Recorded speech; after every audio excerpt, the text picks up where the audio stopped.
A tratar será las teorías sobre el origen de la vida, generación espontánea, Pasteur y los matraces de cuello de cisne y la evolución química.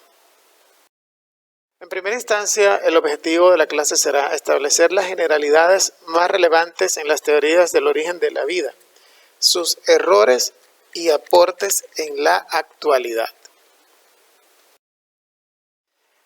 Empezamos haciéndonos la pregunta: ¿qué es la teoría de la generación espontánea? La generación espontánea es una de las teorías del origen de la vida. La teoría de la generación espontánea fue el nombre que recibió la creencia de que ciertas formas de vida animal y vegetal surgían de manera automática, espontánea, a partir de la materia orgánica, la materia inorgánica o alguna combinación de ambas. Algo así como creacionismo, ¿no? Por arte de magia. Esta teoría estuvo vigente por muchos siglos desde la antigüedad. Aunque es una de las hipótesis que jamás pudo probarse científicamente, muchos creyeron comprobarla mediante la observación directa, que es, por cierto, un paso del método científico. Pero en aquel entonces no se conocía el método científico, razón por la cual no fue aplicado. Aristóteles, el filósofo griego, creía en esta teoría. También fue aceptada y sustentada por pensadores del siglo XVII y XVIII como Sir Francis Bacon, René Descartes e Isaac Newton, quienes desconocían el mundo de la microbiología, que es una rama actual de la biología, aplicada a las criaturas pequeñas tenidas por plagas o parásitos como moscas, piojos, garrapatas e incluso ratones. ¿Qué establecía esta teoría? ¿Por qué la figura que tenemos a la derecha? Ellos establecían que de cualquier materia, trozo de materia orgánica o inorgánico, y si estaba en descomposición, podía aparecer vida, porque aparecían de hecho algunos animales. Naturalmente, en cualquier sistema en descomposición aparecerán gusanos, producto de la deposición de larvas de las moscas, por ejemplo, o algunos otros animalitos que a lo mejor llegan y no veían cuando llegaban. Sin embargo, era la razón que ellos tenían para decir que había generación espontánea de vida en esos sistemas. ¿Contradecía algo esta teoría? La creencia era que si se dejaba en un recipiente los elementos correctos, digamos, por ejemplo, ropa interior sudada y bien podrida y trigo, se encontrarían al cabo de cierto tiempo en su lugar algún tipo de animales, digamos ratones, por ejemplo. Esta teoría sobre el origen de la vida no contradecía la reproducción convencional. Por eso está resaltado en la diapositiva. No lo contradecía, ya que las criaturas obtenidas por generación espontánea eran tan perfectas e idénticas como las nacidas de la reproducción sexual. Se atrevía a hacer de alguna forma una comparación. De este modo podía sustentarse que en la carne descompuesta, los excrementos o las mismas entrañas del ser humano se daban por generación espontánea de diversas formas de vida, en vez de pensar de que de algún modo habían estas llegado hasta allí. En los frascos que vemos en la derecha de la diapositiva, vemos unos frascos con trozos de carne. Esos pedacitos rojos que vemos allí simulan pedacitos de carne. Un frasco está destapado, el otro está tapado con un corcho y el otro está tapado con un sedazo y una cuerdita. Naturalmente, el que está tapado con corcho ni siquiera deja salir el olor. Y el que está tapado con el sedazo y la cuerdita, pues quizás sí, y las moscas se acercaban más. Pero no lograban entrar, mientras que en el que estaba destapado las moscas entraban, depositaban larvas y salían los gusanos. Para el entonces pensaban que los gusanos que aparecían por generación espontánea. No había todavía capacidad de pensar que eran puestos quizás por las larvas de las moscas. ¿Quién refutó esta teoría y de qué forma lo hizo? El experimento de Redi en 1668 y el experimento de Spallanzani en 1769. El experimento de Redi, llevado a cabo por Francesco Redi, médico italiano, quien dudaba de que los insectos pudieran surgir espontáneamente de la putrefacción y suponía que en algún momento algún insecto adulto debía depositar huevos o larvas sobre la materia en descomposición, justo lo que estábamos hablando en la diapositiva anterior. Para comprobarlo, ubicó 3 trozos de carne en 3 envases distintos, lo que vimos en la diapositiva. Uno de ellos abierto y los otros 2 sellados con gasas que permitían el ingreso de aire fresco, pero no de las moscas adultas. Tras pasar el tiempo hubo gusanos en la carne expuesta y no en las selladas, aunque sí hallaron huevos de moscas sobre las gasas. Naturalmente, el olor pasaba a través de las gasas. Las moscas llegaban hasta allí, depositaban huevos, pero los huevos no llegaban hasta la carne. Los huevos de larvas pues se van a alimentar de la carne y ellos son los que de alguna manera van acelerando el proceso de putrefacción. El experimento de Spallanzani en 1769, desarrollado posteriormente por el sacerdote católico y naturalista Lázaro Spallanzani, fue una suerte de preludio a la pasteurización. Preludio, algo que precede a algo. El italiano depositó caldo de carne en 2 envases, luego de haberlo calentado a una temperatura que matara a los microorganismos existentes y de haberla sellado herméticamente en el envase. Así demostró que los microorganismos no nacen espontáneamente de la materia, sino que provienen de otros microorganismos. Estos 2 señores acabaron con la teoría de generación espontánea, ¿sí?, ya de plano. Sin embargo, apareció Pasteur en 1861 y hizo un experimento que cobró fama, el experimento de los matraces de cuello de cisne, como los vemos en la figura. Desarrollado por este francés, Louis Pasteur, padre de la técnica de la preservación de alimentos conocida como la pasteurización, por eso lleva su nombre, consistió en la introducción de caldo de carne en 2 balones de destilación de boca larga y encorvada en forma de S. Bien, estos son los balones de destilación, son material de vidrio químico que se usa en los laboratorios de química. Como vemos acá, aquí colocó el caldo de carne. Entonces este cuello de vidrio del matraz o envase, luego con calor, lo que hizo fue que lo encorvó, ¿no?, y procedió a calentar para matar todos los microorganismos que allí podían estar.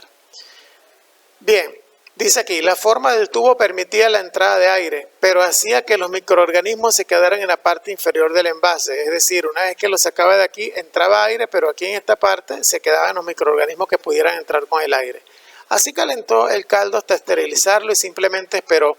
Tras varios días no hubo señales de descomposición, tras lo cual Pasteur procedió a cortar la boca del envase y allí al poco tiempo sí se dio la descomposición, demostrando así que los microorganismos provenían de otros microorganismos y que en general toda forma de vida proviene de otra forma de vida que le antecede. Y ya aquí en este momento Pasteur destruye la teoría espontánea. Luego aparece la teoría de Oparin, Alexander Oparin, un poco más moderna. Se conoce como la teoría de Oparin a la explicación propuesta por el bioquímico soviético Alexander Oparin. Para responder al interrogante sobre el origen de la vida, él propuso que la vida habría aparecido gradualmente a partir del surgimiento de sustancias más complejas en la Tierra primitiva, a partir de materia inanimada, es decir, abiogénesis. Génesis, inicio, principio. La partícula A le quita el carácter a una palabra. Abio significa que no es biótico, que no viene de los seres, de la vida. Entonces la biogénesis es vida a partir de algo que no tiene vida. Esta teoría la presentó en el año 22 del siglo pasado, 1922, a la Sociedad Botánica de Moscú. Y aunque inicialmente recibieron críticas y descréditos, posteriormente las corroboraron experimentalmente. Gracias a ello, en el año 70 se eligió a Oparin como el presidente de la Sociedad Internacional para el Estudio de los Orígenes de la Vida. La teoría de Oparin aprovechó los conocimientos del científico en astronomía, a partir de los cuales sabía que en las atmósferas de otros planetas y astros existen sustancias como amoníaco, metano, hidrógeno, etcétera, que servían como sustrato, que de alguna forma habían llegado a la Tierra. Entonces, según Oparin, ¿cuáles habrían sido las condiciones para que aparecieran los coacervados y qué son estos coacervados? Bien, según Oparin, habría ocurrido gracias al calor de la Tierra primitiva y a la radiación ultravioleta o a las descargas eléctricas de la atmósfera primitiva que brindaron la energía necesaria para poner en marcha todas las reacciones moleculares, químicas, bioquímicas que conducirían a la producción de los aminoácidos por ciertos precursores de las proteínas. Actualmente se conoce que esto es así. Los enlaces peptídicos y eventualmente a las proteínas, hechos suspendidas en coloides en la superficie del planeta. Allí habrían surgido los llamados coacervados, llamados luego probiontes, es decir, elementos que darían vida a algo. Naturalmente, un coloide es una especie de solución en la que las cosas no terminan de disolverse. Bien, entonces estas aminoácidos y estas proteínas estarían como nadando en ciertas sustancias ricas en otras más orgánicas y minerales, y que podrían haber sido el origen de las células que le darían vida o que empezarían a generar vida en el planeta. Eso es lo que él llamó un coacervado. Según Oparin, ¿cuáles habrían sido las condiciones? Bueno, para que aparecieran estos, habrían sido glóbulos estables, los coacervados, de proteínas mantenidas juntas por fuerza electrostática, que tendían a autosintetizarse, es decir, a producirse ellas mismas en un medio muy rico de proteínas, azúcares y otros ácidos como los ácidos nucleicos. Algunas de dichas proteínas habrían actuado como enzimas, catalizando, es decir, acelerando o desacelerando en cualquier momento la síntesis de otras macromoléculas. Los coacervados entonces habrían envuelto dichas nucleoproteínas y habrían formado estructuras a su alrededor, hasta que eventualmente ciertos lípidos formaron pequeñas membranas lipoproteicas, y así habría nacido la primera protocélula, las primeras y más rudimentarias formas de vida del planeta.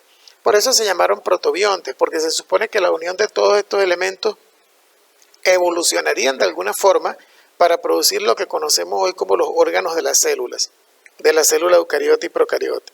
Y de esta manera aparecerían las primeras formas de vida, puesto que las células, como todos sabemos, en los niveles organizacionales son los que producen los tejidos, luego los órganos y así aparatos y sistemas hasta llegar al individuo. Entre estas células primitivas habría empezado a operar la competencia, la selección natural, que luego la vamos a explicar, empujándola hacia una carrera evolutiva que engendraría todas las formas de vida. Pues lo que acabo de explicar, se supone que entonces habría un proceso de evolución que llevaría estos coacervados a la aparición de la vida en la Tierra. Entonces la teoría de Oparin se resume de la siguiente manera: síntesis abiogénica, formación de los primeros compuestos orgánicos a partir de materia inanimada; polimerización, formación de las largas cadenas o macromoléculas; la coacervación, la formación de los coacervados o los agregados microscópicos de proteínas; y el origen de la célula primitiva, que sería la incorporación a los coacervados de ácidos nucleicos y que permitirían la herencia y por ende la selección natural. Este sería el esquema que Oparin propuso para explicar el origen de la vida. Y aquí a la derecha podemos ver una imagen de cómo esa partícula de proteína fue formándose, tomando agua, formando protolípidos hasta aparecer el coacervado complejo, que sería el paso número 1 a la aparición de una probable y una posible célula que daría origen a la vida.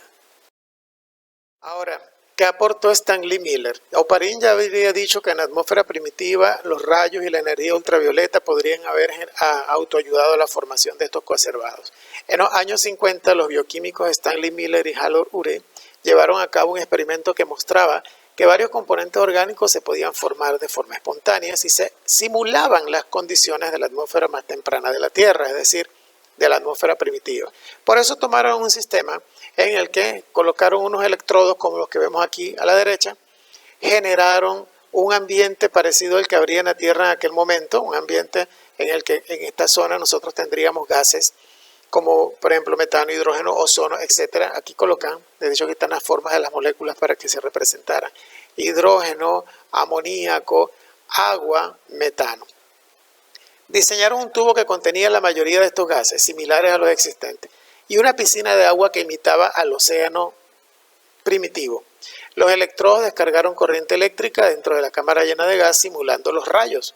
Dejaron que el experimento se sucediera durante una semana entera y luego analizaron qué habría en la piscina líquida y se dieron cuenta de que varios aminoácidos orgánicos se habrían formado de manera espontánea a partir de estos materiales inorgánicos simples. Entonces, esto selló que la teoría de Oparin de alguna forma tenía mucho sentido, porque lo que hasta ese momento había sido teoría, en la práctica se pudo comprobar simulando la atmósfera primitiva. Estas moléculas se unieron en la piscina de agua y formaron los coacervados de Oparin.